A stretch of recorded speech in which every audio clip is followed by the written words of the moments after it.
Welcome back to Shemsuniverse. So today, guys, we're going to discuss psychic number 9. So this is the final psychic number for our chapter in regards to Chaldean numerology.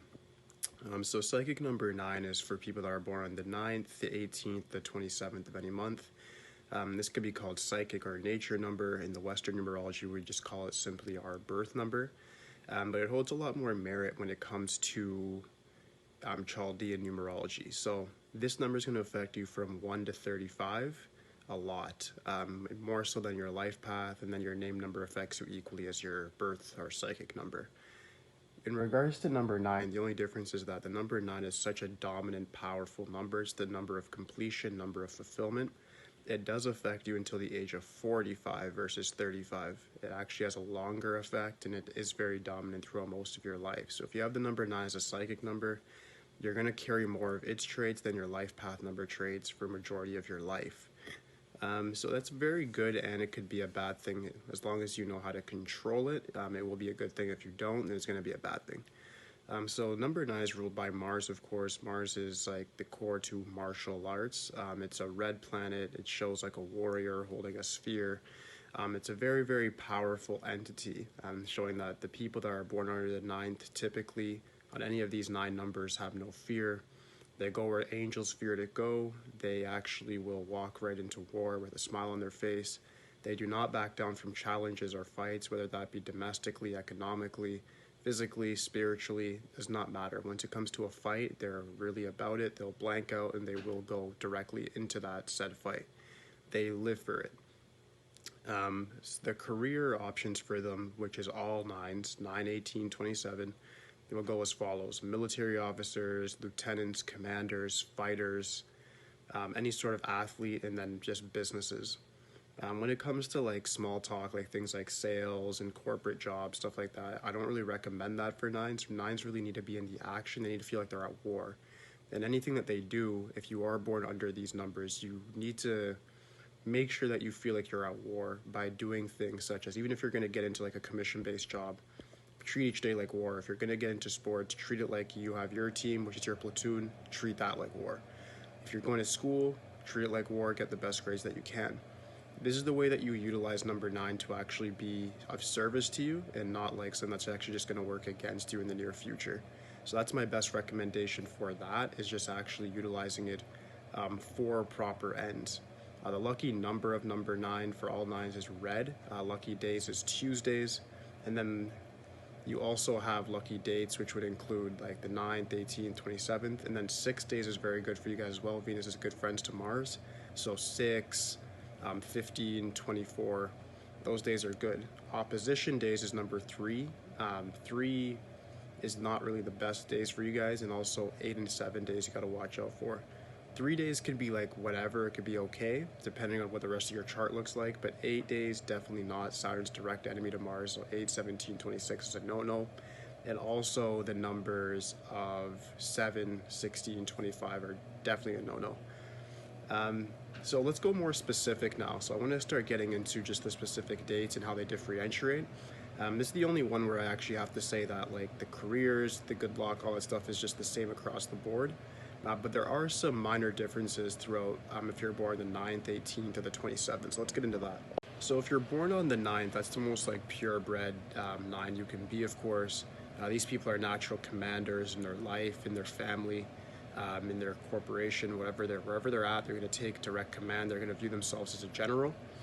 Just because this is the direct number of completion. You're just influenced by Mars as a singularity. There's no other planetary influence. There's no compound number there. So these people are naturally used to just being in charge, facing head-on with authority figures and challenging them for their position.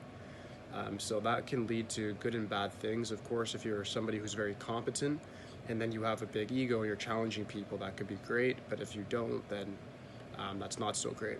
Another note is that the karmic lesson for number 9 is patience. So understand that, yes, you guys are very ambitious, and yes, you guys see the world in a very idealistic way, and you like to dominate your way to get it. However, you need to be patient with your implementation of plans in order to actually see your ideas through. Okay? The next one would be number 18. So number 18 is influenced by Sun and Saturn, which is very, very interesting. So this makes these ones very, very hot-headed people. The symbolism I've discussed before with the 18 in Chinese, it just means surely rich. I mean, one is like I, 8 stands for wealth, which is like fa, means their wealth. And then 9 means completion, so it's already done. So it's good luck in Chinese. So that's also an Eastern religion, but with the Chaldean numerology, they're looking at it in a symbolism of like a wolf with its tongue out, with the moon kind of hovering over and then blood dripping from it. So this stands really for like the war zone type of person. This is what I meant when I said nines love war, love blood, love to go to places that people fear to tread. The 18s is the ones where you'll find the typical criminals. You'll find the people that really like to fight a lot. They like to see a lot of blood. They don't have a problem with altercations, and they really just like to engage with life fully in a very like aggressive sort of way. And there's nothing wrong with that. If you're able to use that to your complete advantage, then that's great. The problem is if you're not, then it's just going to work against you. You're just going to get in fights with the wrong people. You're not going to get ahead because of your own ego, and then so on and so forth. Just XYZ is just going to happen. If you're able to use your fighting spirit to actually reach your goals, to actually work out hard, to keep your mental and physical health up to par, to have good dynamic relationships, to set up a wolf pack for yourself where you have a team of people that are like-minded like you, and you guys go out there and achieve things, that's going to work out perfectly for you. If you don't do that, then, well, of course, it's just going to turn into negative results like anything else. The number 27 is the final one. This is considered a highly spiritual number as well that I want to bring up, but we're going to talk about that more when it comes to name numbers. However, within number 27, it's very interesting number when it comes to spirituality, because we have the number 2, which is lunar energy, which is the moon, which kind of stands for our subconscious mind. Then we have the number 7, which is Kietu, which is the south node of the moon. So these two align perfectly together. What's funny is these numbers don't really get along with the number 9, but when they combine to it, for some reason in Chaldean numerology, they're saying that it does work very well. This is kind of like the exaltation of the number 9. Where this is the most spiritual version. This is the version that could master anything from yoga to martial arts to numerology to palmistry.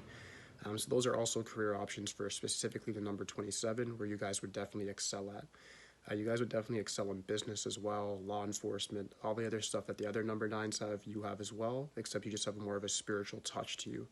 You're able to engage with people and understand them better than the other 9s can because you're not so egotistical. You more so have an external point of view where you're looking around you and seeing how people feel and have more of that empathetic sort of emphasis on your life. All right.